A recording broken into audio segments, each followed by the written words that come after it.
కొంతమందికి ఆవులింతలు తరచుగా వస్తూ ఉంటాయి, గమనించండి. నిద్ర లేకపోవడం కాదండి, శ్వాస సరిపోవడం లేదు వాళ్ళకి, సమస్య అది. వాళ్ళు మంచినీళ్ళు బాగా తాగాలి, వెంటనే శ్వాస డాక్టర్ గారి దగ్గరికి వెళ్ళాలి, ముక్కు చూపించుకోవాలి, ఒకసారి శ్వాసనాళాలు దెబ్బతిన్నాయా అని తెలుసుకోవాలి. ఆవులింతలు పగలు కూడా శుభ్రంగా రాత్రి గుర్రెట్టి పడుకున్నా సరే పగల ఆవులింతలు వస్తున్నాయంటే అదే అర్థం లెక్క.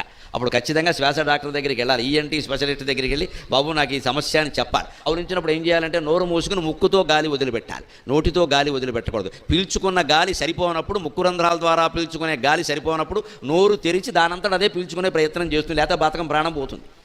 అందుకే నోరు ప్రయత్నం చేస్తుంది. ఆ ప్రయత్నానికి మనం సహకరించవచ్చు పీల్చుకునే వరకు. మళ్ళీ బయటకు వదిలే గాలి ఉంది చూడండి, అది నోటి ద్వారా వెళ్ళకూడదు, వెళ్ళిందంటే మొత్తం వెళ్ళిపోతుంది. అందుకే నోరు మూసి బలవంతంగానైనా ముక్కులోంచి పంపించాలి. అలా ఆవులింత వచ్చినప్పుడల్లా నోరు మూసి ముక్కులోంచే కనుక గాలి పంపిస్తే ఉన్న ఆయుర్దాయం కంటే 10 సంవత్సరాలు ఎక్కువ బతుకుతారు, అనుమానం లేదు. ఆవులింత అంత గొప్పది, 10 సంవత్సరాలు ఎక్కువ బతుకుతారు.